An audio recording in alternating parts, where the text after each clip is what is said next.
मित्रों नमस्कार। आज हम लोग इस टॉपिक में देखेंगे कि हमारे जो एंजाइटी है, स्ट्रेस है, उससे पेट संबंधित बीमारियां हमारे कैसे कोरिलेट करती हैं, या हमारे पेट संबंधी जो स्टेटस है, हमारा जो पेट संबंधी बीमारियां हैं वो हमारे मानसिक रोगों को कैसे बढ़ाता है, यानी कि हमारा मेंटल स्टेटस हमारे डाइजेस्टिव सिस्टम से कैसे कोरिलेट करता है। तो मित्रों, आज हम आपको ये बता दें कि हमारे एंजाइटी में, हमारे डिप्रेशन में, यानी कि अगर हमारे कोई मेंटल स्ट्रेस है तो उसमें पेट संबंधित बहुत सारे बीमारियां बढ़ जाती हैं।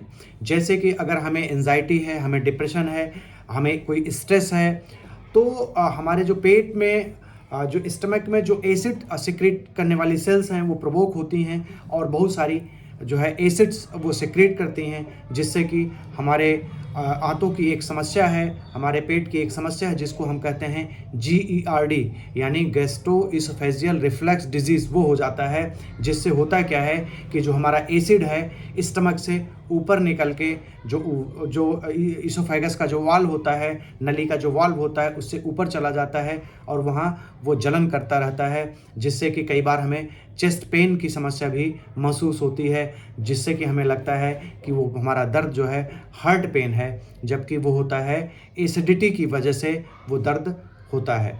तो मित्रों, हमने ये देखा कि एंजाइटी में हमारी जो सेल्स होती हैं जो एसिड सेक्रेट करती हैं, वो प्रोवोक होकर एसिड का सेक्रेशन बढ़ा देती हैं, जिससे कि हमें एसिडिटी, नोजिया, वोमिटिंग की अनुभूति हमेशा होती रहती है। पेट में कई बार हमें दर्द होता रहता है। और हमने एक चीज़ ये और महसूस किया है कि एंजाइटी और स्ट्रेस में एक ऐसी बीमारी है जिसको हम इरिटेबल बाउल सिंड्रोम कहते हैं, IBS कहते हैं, वो भी बहुत ज़्यादा प्रवोक हो जाती है। यानी कि एक फंक्शनल डिजीज़ होती है जिसमें कि जांच करने पर जनरली आपको कोई चीज़ नहीं मिलता है। सारी चीज़ें अल्ट्रासाउंड, इवन ब्लड इन्वेस्टिगेशंस में भी सारी चीज़ें नॉर्मल पाई जाती हैं। इंस्पाइट ऑफ दिस आपको लैटिन में म्यूकस आता है, पेट में कई बार तो सीवियर आपको दर्द हो जाता है, कई बार आपको लूज मोशंस होते हैं, डायरिया होती है, कई बार कॉन्स्टिपेशन हो जाता है। तो इस टाइप की समस्याएं भी आपको एंजाइटी में देखने को मिल जाती हैं। अगर आपको बार बार एंजाइटी की समस्या रहती है, आप तनाव में रहते हैं, तो आपको पेट से संबंधित ये सारी बीमारियां आपको देखने को मिल जाती हैं। वाइस वर्सा, अगर आपको पेट में अगर कोई डिजीज़ है तो हमारे मेंटल स्टेटस को वो जो जाके प्रभावित करता है। जैसे कि हमने ये देखा है कि बहुत सारा जो हमारा सेरोटोनिन है, यानी कि जो हमारे खुशी के रसायन हैं, जो कि 95% हमारी गट से रिलीज़ होते हैं। जाहिर सी बात है कि अगर हमारी गट कोई डिजीज़ से इन्फेक्टेड है तो वो हमारे खुशी के जो रसायन हैं, यानी कि सेरोटोनिन प्रॉपर्ली वो सेक्रेट नहीं हो पाएगा। अगर सेरोटोनिन प्रॉपर्ली सेक्रेट नहीं हो पाएगा तो वो कहीं ना कहीं हमारे मेंटल स्टेटस को प्रभावित करेगा और कहीं ना कहीं एंजाइटी, डिप्रेशन को वो प्रोवोक करेगा, क्योंकि वो जो सेरोटोनिन होता है वो खुशी के लिए रिस्पॉन्सिबल होता है, हैप्पीनेस स्टेटस के लिए वो रिस्पॉन्सिबल होता है। तो हमारी आंतें अगर अनहेल्दी हैं तो हमारे मेंटल स्टेटस को प्रभावित करती हैं, और हमारा अगर मेंटल स्टेटस अगर अच्छा नहीं है, यानी स्ट्रेस में हैं, हम एंजाइटिक हैं, यानी हमें कोई डिप्रेशन है, तो वो हमारी जो आंतें हैं वो कहीं ना कहीं वो अफेक्टेड होती हैं उनसे। तो इसके लिए हमें करना क्या चाहिए? अगर कई बार हमने ये देखा है कि हमने पेट के लिए बहुत सारी दवाइयाँ हम यूज़ करते हैं, खाते रहते हैं, लेकिन हमें कोई उससे रिलीफ नहीं मिलता, तो ये आप मान के चलिए कि अगर आप एंजाइटिक हैं, आपको कोई मानसिक बीमारी है, तो आपको उसका ध्यान रखना चाहिए। आप स्ट्रेस को अपने रिलीज़ करें, आप योगा करें, एक्सरसाइज करें, प्राणायाम करें, और मेंटल स्टेटस को अपने अच्छा करने के लिए और वो सारे उपाय करें कि जो कि आपके मेंटल स्टेटस को अच्छा रखता है, जिससे कि आपके पेट वाली जो समस्याएं हैं वो ठीक हो सकें। वैसे ही आप पेट से जो पेट की समस्याएं हैं उनको ठीक रखें।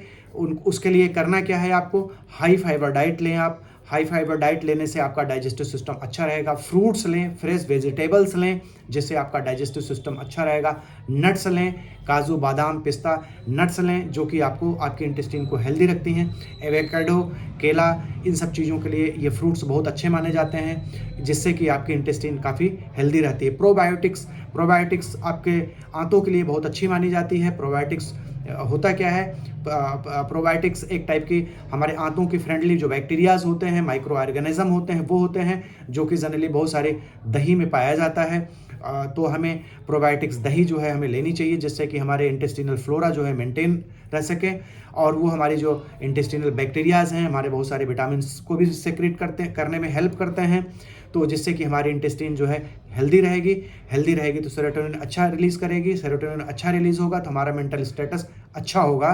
तो हमने ये देखा कि जो हमारा मेंटल स्टेटस है हमारे आंतों को कैसे प्रभावित करता है, हमारे पेट संबंधी जो बीमारियां हैं उनको कैसे प्रभावित करता है, या हमारा जो पेट होता है, पेट से संबंधित जो बीमारियां होती हैं वो ब्रेन को कैसे प्रभावित करती हैं। यानी कि अगर एक सिस्टम हमारा प्रभावित है तो दूसरा सिस्टम जरूर प्रभावित होगा। दोनों इंटीग्रेटेड हैं आपस में बहुत ही केमिकली फिजिकली आपस में कोरिलेट करते हैं। कई बार आपने देखा कि आप बहुत ज़्यादा जब तनाव में होते हैं, एंजाइटिक होते हैं, तो आपको बार बार लूज मोशन होने लगते हैं या आपको बार बार लेटिन जाना पड़ता है, यानी कि आपकी आंतों की मोटिलिटी उस समय बढ़ जाती है।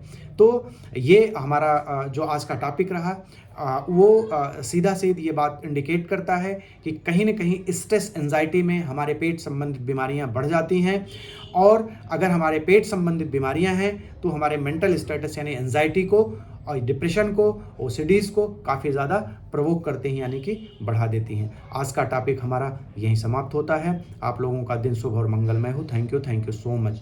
अगर आपने हमारे चैनल को नहीं सब्सक्राइब किया है तो आज सब्सक्राइब कर लीजिए।